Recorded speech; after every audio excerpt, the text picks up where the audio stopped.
This is my short review of Castlevania Season 2. The Catholic Church has murdered Dracula's wife as they consider her use of medicine in order to heal people the work of the devil, Satan, debutante, Beelzebub. As a result, Dracula is angry as hell and he wants to kill all humans. How can you blame him? This version of Dracula has a complex, Thanos-like quality that makes you say to yourself, I get it. And to be honest with you, I'm not surprised by the Catholic Church killing Dracula's wife. If you know your history, the church at large, just in general, has committed some of the worst crimes known to mankind. The church has done terrible things to people who they considered heathens, witches, or simply people who believe differently. Take the Spanish Inquisition, for example. Historians say that the Catholic Church killed anywhere from 30,000 to 300,000 people for not getting down with Catholicism.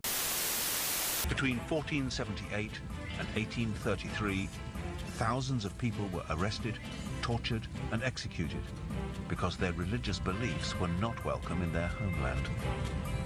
They were victims of the Spanish Inquisition. This is flat out the best depiction of Dracula ever. This is the most complex this character has ever been. He's a sorcerer, scientist, philosopher, king, killer, introspective, and compassionate. In fact, he wanted to help the human race before his wife was killed. Why should I do that? To make the world better. Start with me, and I'll start with you.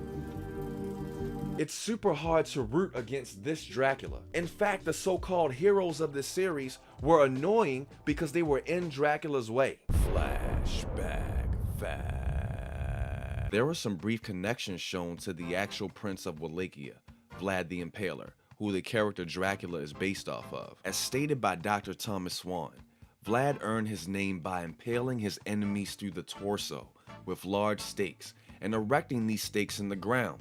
Many victims lived for several days in agony. Sometimes thousands of prisoners would be impaled at the same time. Vlad is known to have killed up to 100,000 people. His father's name was Vlad Dracula. Dracula originally meant dragon, although it later came to mean devil. His father adopted this name when he joined the Order of the Dragon, a Christian group opposed to Ottoman domination in Europe. As a result, the Impaler was often called Vlad Dracula, which means son of the dragon, and later son of the devil. Bram Stoker borrowed this infamous man's name for his novel, Dracula. This is yet another reason why I love this Netflix character so much. It would have been too easy to simply make Dracula a sadistic king hell-bent on destroying his rivals, but by all accounts, this Dracula just wants to be left the hell alone with his wife and son.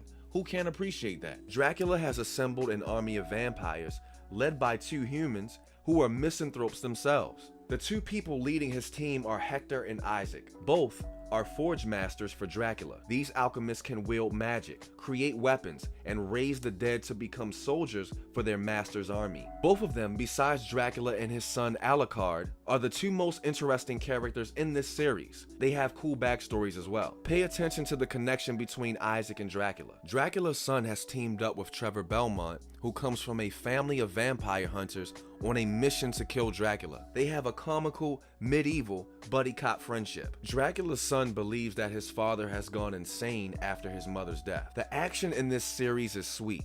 You can tell that Castlevania has been a video game for a long time. Every major character has a distinct fighting style and weapons. Episode 7 is amazing, and I'm not going to tell you why, but believe me, it's a roller coaster. The voice acting in this series scores some high points as well. Aesthetically, this show is alluring. If nothing else, you will love how it looks. For my cautious binge watchers out there, there's only 12 episodes, and each are no more than 28 minutes long, so you won't be dedicating that much time.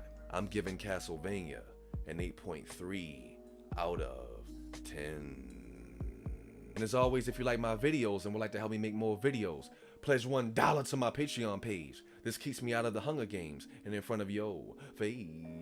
We got more movie reviews coming, and we got more book reviews coming, and we got more of that random stuff coming your way. I'm in the bathroom.